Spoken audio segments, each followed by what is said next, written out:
Okay, now we're going to drop the transfer case. Basically, I have these two brackets right here that you can drop. Some transfer case drop kits have little kind of like cylinder things that just go inside, just where the bolts go inside. This kit came with whole bars. They go right here. So this is the support for the transfer case. This is the frame of the car, and the spacer goes right in between these two. So you got 3 bolts on it, and these 2 bolts are closer to the front and they're closer together. So when the spacer goes on, the holes are aligned in such a way that the bolts will just go right through it. So right now I have a jack supporting the center of the transfer case. I'm going to loosen all 6 bolts. This Jeep is missing one. And then I'm going to do one side at a time, so I don't have to worry about the whole transfer case coming down. So I'm going to loosen all 6, drop this side, put in the spacer, tighten it, drop that side, put in the spacer, and then tighten it. I'm just going to very slowly drop that.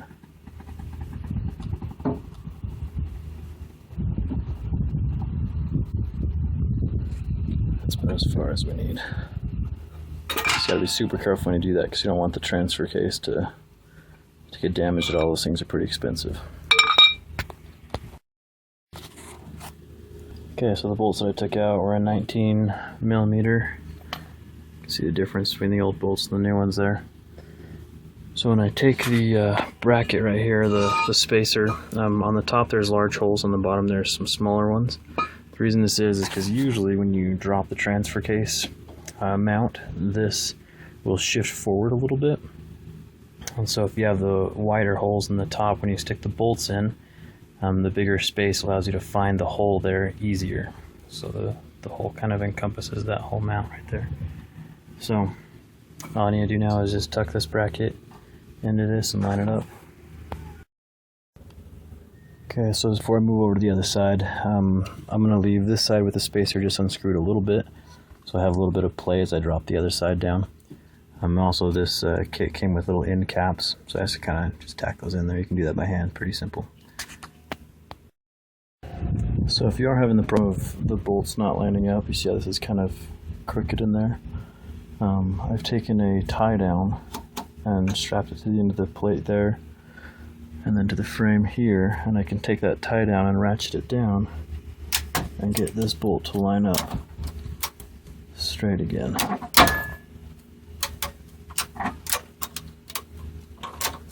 That.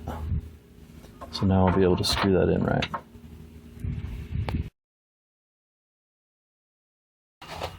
Alright, so just one time, just make sure you're safe as possible when you're doing this. I got the back wheel against the curb, I have the jack there, I have a stand there, I have a jack there, and I have a stand on the other side of that.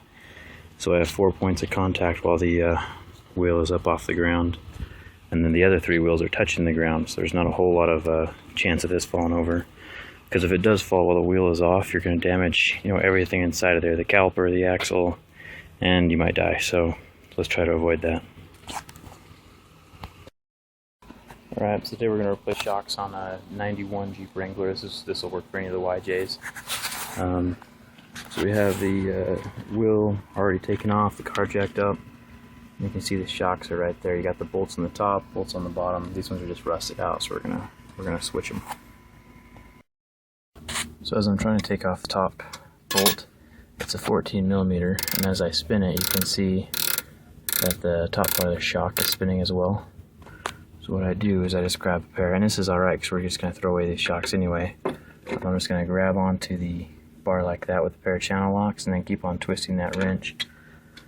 Cool thing I like about this wrench is, it's one of my favorite tools, is that it's got a little ratchet head in there, so I don't have to keep on adjusting it. It just always spins on its own. I'll put a link down at the bottom of the video so you guys can see how much they cost. I got them off Amazon. They're pretty solid little tools.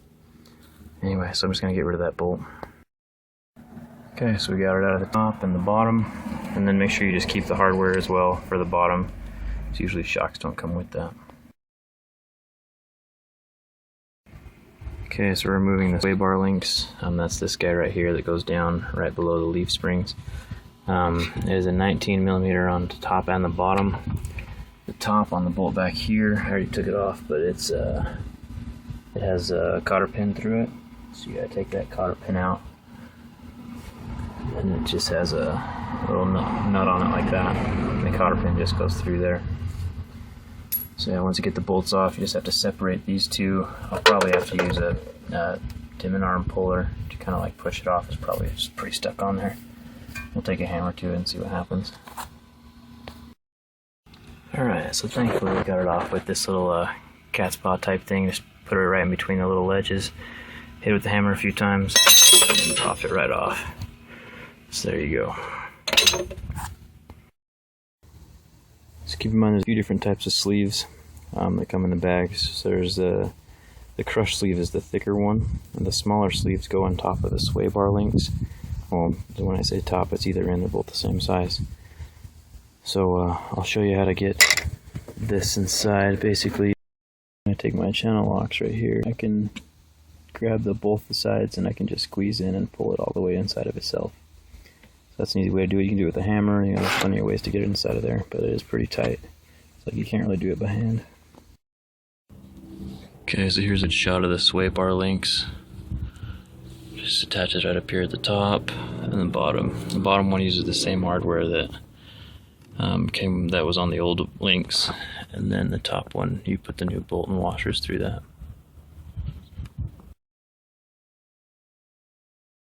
Okay, so this is the track bar right here underneath the Jeep. This bolt down here that's mounted to the frame is an 18 millimeter.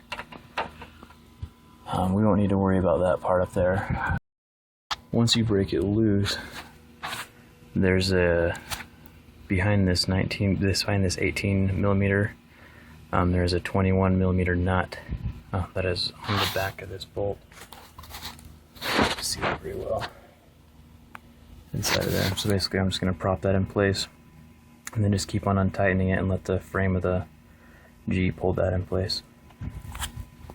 As far as the track bar goes, this is the bar itself. This is the bracket that comes with it. So what we're going to do is hook the bracket, this little hole right there where my pinky is going to thread through the original hole, and then that is where we have to drill a new hole through the frame right there at the bottom. So you can kind of see that this whole piece kind of pops up in there like that, and then this top hole is where the track bar is going to go, and then we have to drill that hole down there at the bottom. So I'll do that right now. Okay, so right now we're underneath the Jeep, and this is right next to the steering stabilizer. This is the bottom little flange thing of the track bar mount. So it's barely wide enough there to get a drill through. You can kind of see. So yeah, barely wide enough. I can just get it right up in there. And so there you can see the track bar mount and how that's all connected. So I have the bolt down here at the bottom, the other bolt screwed in there. I had an extra locking washer that I threw on there just to be extra sure it was going to stay. And this is that's just something I need to get rid of. And then we have the track bar, it's attached to the top there.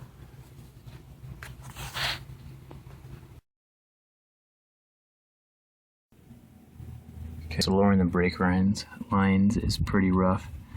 That bolt right there is the one you got to get off. This is the brake line, it goes all the way to the calipers. The easiest access is from here inside the engine compartment, right underneath the air filter. You can kind of see that little screw right there. Over here on the passenger side, I've already gotten this one up and off. Right there you can see the screw. It's one of these bolts, or these things. It's a T40 that fits in that slot. I only have a 1/2 inch socket, so it'll be a lot easier if you have a smaller socket set to get down in there. The nice thing is this is a little bit flexible, so you can kind of bend it down and get up in there. But that one's giving me some issues. I've gotten a little bit, but gotta keep going on it. Anyways, that's how you get those brake brackets off.